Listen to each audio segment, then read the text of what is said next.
Hello, welcome back to Football United TV. I'm here with Bills, Aston Villa fan, as you know, and I want to say, hope you've had a great Christmas and a Happy New Year to you all. Happy New Year, folks. Excelente. So what's the crack? It's been a bit crazy, isn't it, going on in the Premier League recently? Aston Villa. Let's talk about Aston Villa for a minute. How do you feel about, well... I think we're going down. I don't want to say it. I'm still going to support and believe, but I think we're going down. I think it's, it's very, very early to say this, but it's not just the form, and we've had a really, really bad run of form. We got like a 10-man Watford scored against us twice the other day to beat us 3-0. And So can we just recap then? So you won 1-0 against Norwich. A game we probably shouldn't have won, but Yeah. at home as well, but we managed to get the result. I was kind of hoping that might put a spark in the team, Yeah. but I think the problem's run a bit deeper. I mean, I really, really like Dean Smith, and I wanted to trust in him, but he's not really doing much to shake things up, sticking with the same formations, not really finding that alternative. Okay, you can't buy anyone yet to support or replace or challenge Wesley, but we're not getting the goals from other sources. We lost two key players as well. We lost McGinn and Mings, who are two of our three best players too. I don't know. It's looking pretty bad, but we'll have to see. We do have, we've got 18 games to go. Believe.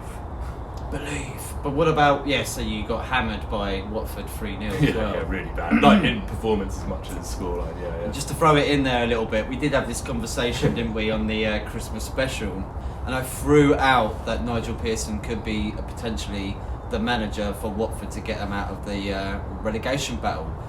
And, they've done pretty well recently, haven't they, them, so far? I mean, they're still 3 points away from, getting out of the relegation zone right now. Although there are quite a few contenders in there, I'd certainly see Watford overtaking us in the very near future, good shout. Pearson is a good manager in this position. We saw what he did with Leicester, of course, before the big title winning season, so...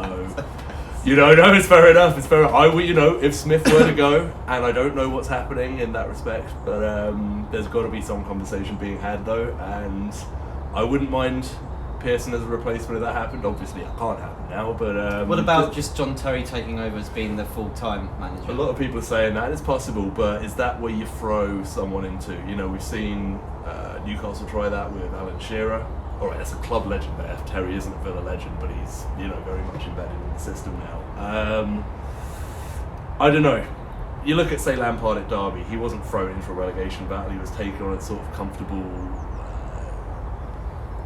regular challenges for promotion in the Championship, so there was leeway to fail there to some extent, but still be fairly confident that they would push through if it wasn't a success. With Terry throwing him straight in there, it depends. The man's got a lot of influence, and I'm sure he could. Risky. I'm sure he could put a few heads in line there, but I think could be worth it. I think he's been there for quite a while now, hasn't he? He knows the structure of what's happening. He knows the importance of the club. He knows where they want to be. Yeah, it's his third season there, and he was a player for one season as well, and he did help us out a lot. We didn't get up that season, but you could see the difference. So I wouldn't write it off, but it's such a gamble, and we already taken a huge, in my opinion, justified gamble in turning over most of the squad, not just the first team. But it's a risk. It's not working out now. Maybe they can fix it if financial fair play actually allows us to go and spend more in January. I don't know, because we spent so much in the summer and didn't really. We cut some of the big wages off, but we didn't sell anyone of note that I can think of right now. It was more just releasing players. I don't know. It's worrying. It's worrying. However. Looking at the table... Yeah, let's have a look at that now. Looking at the table, you can see from... Alright, I'm discounting Norwich. I'd say they're out. They just don't look up for it at all, So, we're talking about from 14th place to 19th there. I think Watford will shoot up the table. I think this form's going to really help them out. Yeah. And the unpredictable nature, people don't really know what they're facing so much. And what about West Ham? Obviously, they lost Pellegrini. He's been sacked now. Yeah, they've got that game in hand against Liverpool, but That demoralised the team. even further? Well, Moyes, it depends. He did a decent enough job with them before, just he's not a spectacular manager in anyone's eyes, especially nowadays, even at Everton, spectacular wasn't the thing. So, who are the more likely? Southampton have got good form, but that could easily drop at any moment. We've seen this from them before. Bournemouth, I feel, are too established. I mean, you could easily pull Arsenal and Burnley into that conversation if we're just talking about points and placings, but they're too established. I can't see that happening. So, if I had to say it now, Watford to escape, Norwich, Villa, and either West Ham or Southampton, I think. Yeah. Okay, cool. What do you think? Any ideas right now? I'm still really going to go with Watford staying up. I think Norwich, I think Southampton and Bournemouth, I think are still going to be the teams that will go down. I know it doesn't completely look like that when you look at the table, but not many points in it. Bournemouth are only 2 points away from it. We win, they lose, we're ahead of them, simple as that. But the top half of the league looks crazy as well, right? Liverpool are dominating fully at the top there. I mean, that's done now, isn't it? Sure. I mean, you think so, but you never know. But I mean, you would like to think that they could dominate and actually pull the Premier League. Well, I mean, it's we talk about how these leads have been thrown away before, these leads at Christmas or New Year time, but it's not so much that, it's that plus the quality of the team and the form they're in. It's just different class, Will we be talking about these guys as one of, if not the best Premier League team so far, better than the City team of the last couple of years, or any of the Ferguson teams, or the Invincibles? They've got to be up there. People don't seem to be talking about them like that, but they just won Champions League, second final in a row, and now they finally look like they're going to get it, and fair play to them, I say. What about the Champions League places? Oh, I still think Man United will get fourth position. I mean, that's sort of the biggest gap you'll find after Liverpool. Oh no, that's a lie. Sorry, ignore I think it'll be Liverpool, Leicester, Man City, and Man United. It will be a battle between Tottenham, Chelsea, and Man United for it. I think. Don't fancy Wolves or Sheffield United. They could do. I mean, look at the way Wolves beat Man City the other day. Absolutely amazing, incredible. It's a great game to watch that. Yeah.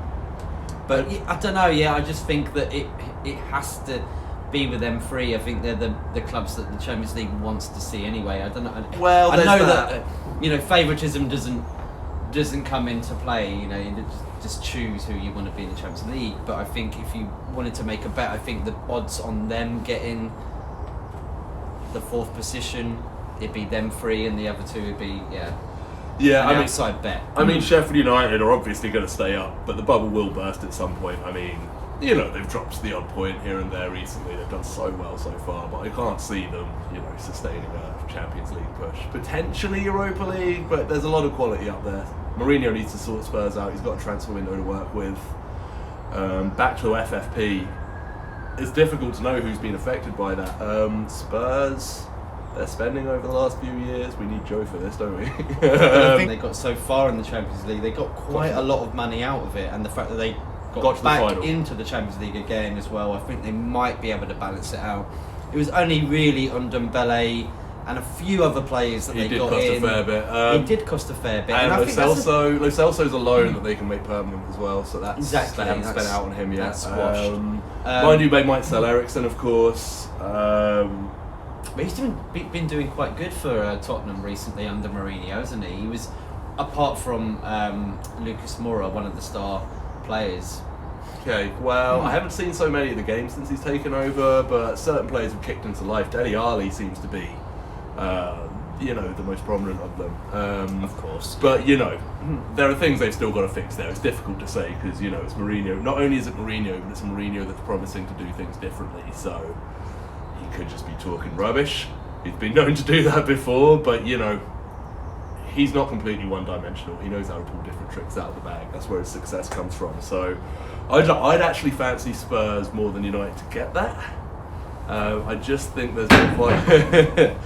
United are a bigger establishment with more money and a big stadium and a bigger fan base. On the business side of things, United are much better. But if you look at all the sort of the... 74,000 at Man United. Great, I'm happy for you. But if you look at the stuff closer to the pitch, Spurs win for me on all accounts. It's a case of morale and Mourinho getting his tactics outlined, his strategy straight. Because whatever he's been doing so far hasn't really worked in the way we used to see him from Mourinho.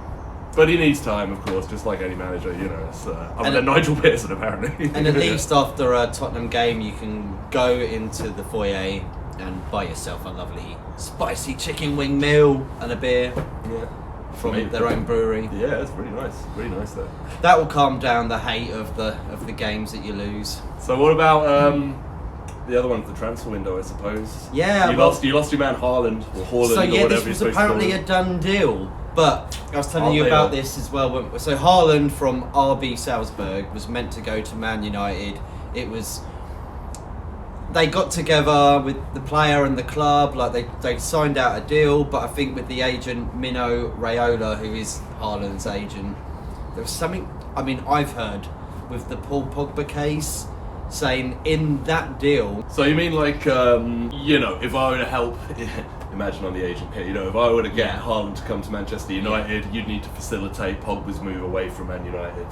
Sort of as a part of a switcheroo, it's going to make a lot of money for, Pogba's not going to go to Salzburg, but like... it's like there's no deal like, give me unless there's a deal. Yeah, give me freedom of moving on a deal for Pogba if we make this one happen. Yeah. I'd say still go for it. Like, Pogba's... Well, he's just come back, hasn't he? But so, you heard something also, didn't you, in... Yeah, well, the one I heard was... what I heard was that it was about the percentage that the player and the agent would receive from transfers. I think it was the future transfer, not this one.